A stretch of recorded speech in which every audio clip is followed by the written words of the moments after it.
Iran में पार्लिमानी voting हो रही है, लेकिन सवाल ये नहीं कि कौन मुंतखब होता है, बल्कि ये कि कितने लोग वोटिंग के लिए पहुंच रहे हैं। वोटिंग को वक्त बताने वाले ईरान के top leader ayatollah Ali Khamenei खुद मुल्क में सबसे पहले वोट डालने वाले लोगों में थे। ईरान में पार्लियामेंट और असेंबली ऑफ एक्सपर्ट्स के इलेक्शन हो रहे हैं। असेंबली ऑफ एक्सपर्ट ही मुल्क के टॉप लीडर की तकर्री करती है। 84 साल के आयतुल्ला अली खामेनेई 1989 से इस टॉप लीडर हैं। ईरान में कुल 6,72,72,200 वोटर्स हैं जिनके हक राय दही का इस्तेमाल होगा, जिसमें से 3,09,45,133 मर्द हैं, 3,22,07,165 खवातीन शामिल हैं। पार्लिमानी इलेक्शन के लिए कुल 15,000 लोग मैदान में हैं, जबकि असेंबली ऑफ एक्सपर्ट के लिए 144 लोग मैदान में हैं।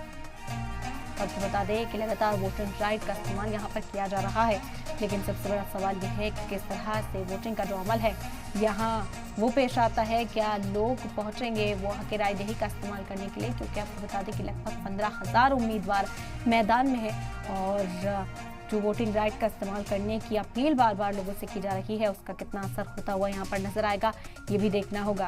बता दें कि आपको 84 साल के ayatollah Ali Khamenei top leader हैं, उन्होंने भी अपने वोट डालकर लोगों से अपील की है कि वो भी वोट डालने के लिए पहुंचे। लेकिन बड़ा सवाल यही कि कितने लोग यहाँ वोट डालने के लिए पहुंचेंगे, किस तरह से ईरान का ये जो पूरा इंतखाबी प्रोसीजर है ये अंजाम दिया जाता है, ये समझना बेहद ज़रूरी हो जाता है। पार्लियामेंट्री इलेक्शन के लिए कुल 15,000 लोग मैदान में हैं, जबकि असेंबली ऑफ एक्सपर्ट के लिए 144 लोग मैदान में हैं। असेंबली ऑफ एक्सपर्ट वो असेंबली होती है एक्सपर्ट्स की, जिससे लीडरान का चयन यहाँ पर किया जाता है।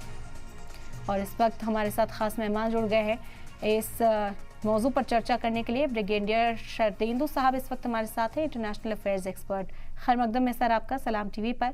आप इसे समझेंगे क्योंकि ईरान में वोटिंग का अमल लगातार जारी है, लोगों से अपील भी की जा रही है वोट डालने की। 15,000 उम्मीदवार मैदान में बताए जा रहे हैं, लेकिन ये अमल किस तरह से काम करता है, पूरा प्रोसीजर है, क्योंकि सवाल ये उठ रहा है कि कितनी आवाम जो है वो पहुंचते हैं वोटिंग सेंटर्स पर हक राय दही का इस्तेमाल करने के लिए।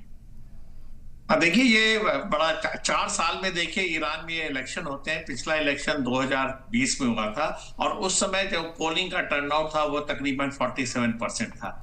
और इस बार हालात देखिए ईरान, जहां तक आम नागरिकों का सवाल है, और बिगड़े हैं। उस साल जब इलेक्शन हुआ था तो उसकी कई वजह थी लो टर्नआउट की, जिसमें जो ईरान की इंटरनल सिचुएशन और कासिम सुलेमानी की जो हत्या हुई, जो एयर स्ट्राइक में मारे गए थे, उसकी वजह, प्लस तमाम ऐसे वजह थी जिसकी वजह से लो टर्नआउट था। और आज की डेट में भी मेरा मानना है कि ऐसे हालात पैदा नहीं हुए जिससे कि खुल के नागरिक आए पोलिंग बूथ पे और अपने वोट डालें। इस बार भी ईरान की हालत वैसी ही है, तो लिहाजा इस बार भी अंदाजा यही लगाया जा रहा है कि टर्नआउट शायद ज्यादा ना हो। लेकिन जमहूरियत है, देखिए यहाँ पे इस तरीके की वोटिंग हुई, इतने सारे कैंडिडेट इलेक्शन में खड़े हुए, 15,000 कैंडिडेट देखिए, 290 सीटों के लिए एक बहुत बड़ी संख्या है। तो लिहाजा ये दिखाता है कि कैंडिडेट जो असेंबली में जाना चाहते हैं, उनकी महत्वाकांक्षा है, वो देश के लिए कुछ करना चाहते हैं या फिर अपने जो भी एक सोच है उसको इंप्लीमेंट करना चाहते हैं। लिहाजा इतनी तादाद में कैंडिडेट्स ने अपना नॉमिनेशन किया है। और साथ में जो उनके 88 जो मेंबर ऑफ जो एक्सपर्ट इलेक्ट होने हैं और जो कि अपने सुप्रीम रिलीजियस लीडर का